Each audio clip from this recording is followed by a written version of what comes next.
नमस्कार, मी पंजाब डक. मी आहे माझ्या शेतामध्ये आणि पाहू शकता रात्री 3 वाजल्यापासून पाऊस चालू आहे. आणि या ठिकाणून आज आहे 9 ऑगस्ट 2025. माझ्या शेतामध्ये आलोय आणि पाहू शकता हे सोयाबीन मध्ये पाणी साचलंय. 2 दिवसापूर्वी बघा ते खत टाकलेलं होतं. कशामुळे की हे पाणी साचणार माहित होतं म्हणून. आणि शेतकऱ्याला सांगू इच्छितो, तुम्ही काय करा, ज्यांच्या शेतामध्ये पाणी साचतंय, कापसामध्ये साचतंय, सोयाबीन मध्ये पाणी साचतंय, तुम्ही काय करा, सुपर फॉस्फेट फेका. कशामुळे, कारण की ना पाणी साचल्यानंतर हे पाणी आटून जातं लवकर आणि तिथं चांगला उतार येतोय. म्हणून हे आधीच अगोदरच आम्ही टाकलं होतं, खत टाकलं होतं, कारण की इथं पाणी साचणार हे माहित होतं. आणि या ठिकाणावर मी अंदाज देणार आहे. राज्यात आज आहे 9 ऑगस्ट. 9 ऑगस्टच्या दरम्यान राज्यात आता सांगायचं झालं तर आता बीड जिल्हा, त्याच्यानंतर लातूर जिल्हा, त्याच्यानंतर परभणी जिल्हा, त्याच्यानंतर जालना जिल्हा, संभाजीनगर, अहिल्यानगर, इकडं जळगाव जिल्हा, इकडं त्याच्यानंतर सोलापूर जिल्हा, या भागामध्ये आता हे पाऊस सुरू होईल. म्हणजे आता हे पाऊस असा रिमझिम पाऊस तिकडे जाणार आहे, म्हणून हा अंदाज लक्षायचा. पण राज्यात सांगायचं झालं तर आज 9, 10 आणि 11 ऑगस्ट पर्यंत आणखीन आता हे पाऊस चालूच राहणार आहे. म्हणजे दररोज वेगवेगळ्या भागात पडणार आहे, म्हणून हा अंदाज लक्षात यायचा.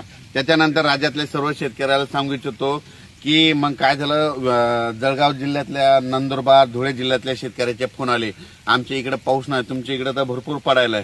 तर त्यांना सांगू इच्छितो की सध्या जे आता जे पाऊस येणार आहे, म्हणजे 12 तारखेपर्यंत, 12 ऑगस्ट पर्यंत, ते काय होणार आहे, तुमच्याकडे पिकाला जीवदान ठरणारच पडणार आहे.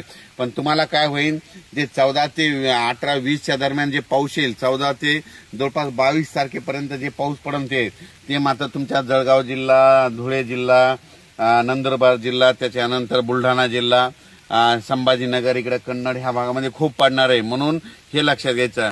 कन्नडच्या काही शेतकऱ्याचे फोन आला, आमच्याकडे पाऊस कमी आहे, तर त्यांना सांगतो आज देखील तुमच्या इकडे पाऊस पडणार आहे, म्हणून हे लक्षात घ्यायचं.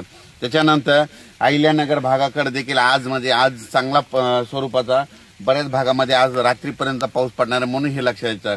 त्याच्यानंतर सातारा, सांगली, सोलापूर, कोल्हापूर, धाराशिव, लातूर, पुणे, तिकडे तर पाऊस हे 12 तारखेपर्यंत हे दररोज वेगवेगळ्या भागात चालू असणार आहे, म्हणून हा अंदाज लक्षात घ्यायचा. त्याच्यानंतर पूर्व विदर्भ, वर्धा, नागपूर, भंडारा, गोंदिया, चंद्रपूर, तिकडे आज मात्र चांगलं सूर्यदर्शन होणार आहे, म्हणून हे लक्षात घ्यायचं. आपण पूर्व विदर्भातल्या शेतकऱ्याला सांगू इच्छितो की तुम्हाला ना, म्हणजे आणखीन 10, 11, 12च्या दरम्यान परत एकदा पाऊस येणार आहे, वेगवेगळ्या भागात पडणार आहे. पूर्व विदर्भात आणि पश्चिम विदर्भात, म्हणजे 6, 5, 11 जिल्ह्यामध्ये दररोज या 12 ऑगस्ट पर्यंत दररोज वेगवेगळ्या भागात जोराचा पाऊस पडणार आहे, मोठ्या थेंबाचा पडणार आहे, म्हणून हा अंदाज लक्षात घ्यायचा. पण पूर्व विदर्भ आणि पश्चिम विदर्भातल्या शेतकऱ्याला आणखीन एक सांगू शकतो की 6, 5, 11 जिल्हे, म्हणजे वर्धा, नागपूर, भंडारा, गोंदिया, चंद्रपूर, यवतमाळ, वाशिम, हिंगोली, अमरावती, त्याच्यानंतर बुलढाणा, अकोला, अकोट, परातवाडा, बेतूल, इकडे मध्य प्रदेश, त्या शेतकऱ्याला सांगू इच्छितो, तुम्ही काय करा, 14 तारखेच्या आत तुम्ही तुमचे काय करा, जिथं पाणी साचत असलं तर खतं टाकून घ्या. कारण की 14 ते 22च्या दरम्यान, म्हणजे 14 ऑगस्ट पासून 22च्या दरम्यान तुमच्या इकडे खूप पाऊस पडणार आहे, ठिकठिकाणी मुसळधार पडणार आहे, म्हणून हे विदर्भातल्या शेतकऱ्यांनी अंदाज लक्षात द्यायचा. आणि तसा तो पाऊस पुन्हा काय होणार आहे, 14 ते 18च्या दरम्यान मराठवाड्यात देखील 7 जिल्ह्यामध्ये लातूर जिल्हा, नांदेड जिल्हा, हिंगोली जिल्हा, बीड जिल्हा, परभणी जिल्हा, जालना जिल्हा, संभाजीनगर, धाराशिव, या मराठवाड्यातल्या जिल्ह्यात देखील वेगवेगळ्या भागात चांगला पाऊस पडणार आहे. जे तळे भरायचे राहिले असतील बीड जिल्ह्यातले, कडाष्टीतले, ते देखील ते छोटे तलाव त्या 14 ते 22च्या दरम्यान भरून जातील, म्हणून हे अंदाज लक्षात द्यायचा. म्हणजे त्याच्यानंतर सांगली, सातारा, कोल्हापूर हे पट्ट्यातला आता पाऊस ते कायमच राहणार, तिकडे सरी त्या चालू राहतील. कर्नाटकमध्ये बेळगाव, तिकडे कर्नाटकचा कालच तुम्ही बघू शकता, काल काही ठिकाणी ढगफुटी सदृश्य पाऊस पडला कर्नाटकमध्ये, तिकडं बऱ्याच भागामध्ये झाला. आणखीन पावसाचा जोर जवळपास राहणार आहे, म्हणून हा अंदाज लक्षात घ्यायचा. पण राज्यात सांगायचं झालं तर म्हणजे सध्याच्याला, म्हणजे 8 ऑगस्ट पासून तर तुम्हाला शेतकऱ्याला सांगू इच्छितो की आता काय होणार आहे, पाऊस तुम्हाला एकदम अशी 8-10 दिवसाची उघाड देणारच नाही. हे ऑगस्ट महिना संपूर्ण पावसाचा जाणार आहे, म्हणून जशी वेळ भेटत काय होणार आहे, आता उद्याच्याला काही भागामध्ये, आता उद्याच बघा तुम्ही विदर्भामध्ये बऱ्याच ठिकाणी सूर्यदर्शन होईल, मराठवाड्यात देखील सूर्यदर्शन होईल, पण दुपारच्याला लगेच 2:30च्या नंतर पावसाची परत लगेच जोराचा पाऊस येईल, म्हणून हा अंदाज लक्षात घ्यायचा. शेतकऱ्याला माझी विनंती की तुम्ही काय करा, म्हणजे 8 ऑगस्ट पासून ते 22 ऑगस्टच्या दरम्यान तुम्ही काय करा, जसं वेळ भेटली म्हणजे ऊन काय होणार आहे, दुपारी 9ला पडणार, 9 ते 2च्या दरम्यान म्हणजे ऊन राहील. तितक्यामुळे फवारण्या शेतीच्या करून घ्या, शेतीचे कामं करून घ्या, वाटल्यास खतं टाकायचे टाकून घ्या. आणि योगायोगाने तुम्हाला सांगतो या ठिकाणी ह्या सकाळी आमच्या शेतात तुम्हाला सांगितलं होतं ना की आमच्या इथं तांबडा आभाळ झालं होतं, तर पाहू शकता हे पाऊस पडायला. त्याच्यामुळे लाईव्ह इथून हे आपलं शेत आहे, ही सगळं सोयाबीन आहे, इथं 16 एकरचा प्लॉट आहे. तर या ठिकाणी शेतकऱ्याला अंदाज देत आहे. आणि शेतकऱ्याला सांगू इच्छितो की तर बऱ्याच शेतकऱ्याचे असे फोन आलेत की शेतकऱ्याचं म्हणणं आहे की आमच्या बाजूला पाऊस पडायला आणि आमच्या इथं पडायला. तर मी खूप वेळेस सांगतो 15 मे ते 30 मे दरम्यान जिथं जास्त पाऊस पडला तिथं जास्त पाऊस पडतो. 15 मे ते 30 मे दरम्यान दुसऱ्या गावाला पाऊस खूप पडला आणि तुमच्या गावाला कमी पडला तर येणाऱ्या पावसाळ्यात दुसऱ्या गावाला जास्त पडतो आणि तुम्हाला कमी पडतो. म्हणून हे लक्षात यायचं.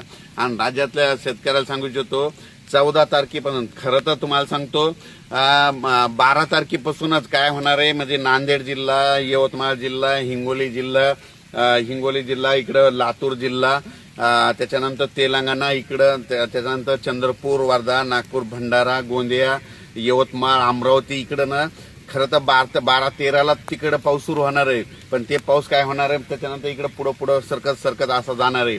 म्हणून काय होणार आहे की 14 ऑगस्ट पासून ते 22च्या दरम्यान ज्या ठिकाणी अद्यापही पाऊस पडलेला नाही त्या ठिकाणी ते पाऊस पडून त्या पिकांना जीवदान ठरणार आहे.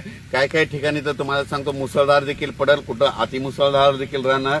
सगळीकडे असा मुसळधार होणार नाही पण काय भागामध्ये होणार आहे, म्हणून हे लक्षात यायचं. त्याच्यानंतर सांगू इच्छितो की आता ज्या भागात पाऊस नाही पडला तिथं देखील पडून जाईल. त्याच्यानंतर ह्या ऑगस्ट महिन्यामध्ये चांगलाच पाऊस पडणार. मी अगोदर सांगितलं ऑगस्टमध्ये जास्त पाऊस आहे, सप्टेंबरमध्ये सरासरीपेक्षा जास्त पडणार आहे आणि सप्टेंबरमध्ये सरासरीपेक्षा जास्त पडणार आहे आणि ऑक्टोबरच्या पहिल्या आठवड्यात एकदा मोठा पाऊस येणार आहे आणि त्याच्यानंतर 15 ऑक्टोबर नंतर पाऊस कमी होत जाणार आहे आणि 2 नोव्हेंबरला परत थंडी येणार आहे. म्हणून हे असाच मी पहिल्यापासून अंदाज दिला होता. पहिल्यापासून म्हणलं होतं की दुष्काळ काही पडणार नाही. आणि तुम्हाला सांगतो जे आता येलदरी धरण आहे, सिद्धेश्वर धरण आहे, त्याच्यानंतर आपलं दुधना धरण आहे, ह्या ऑगस्टच्या शेवटपर्यंत ते जवळपास 90-100% पर्यंत ते धरणं भरून जातील. म्हणून हे खास करून त्या शेतकऱ्यासाठी आनंदाची बातमी.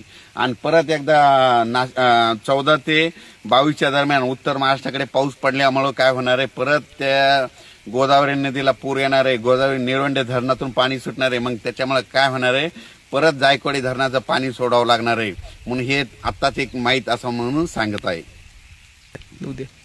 अचानक वातावरणात बदल झाला तर उद्या लगेच एक मेसेज दिला जाईल. दररोज शेतकऱ्याला युट्यूबचं एक माझं चॅनल आहे, युट्यूबचे 3 चॅनल आहेत, त्याच्यानंतर एक इंस्टाग्रामचं चॅनल आहे, त्याच्यामार्फत दररोज अंदाज दिला जाईल. आणि शेतकऱ्याच्या कष्टाचं मात्र नुकसान होऊ देणार नाही या ठिकाणी अंदाज देत आहे. धन्यवाद.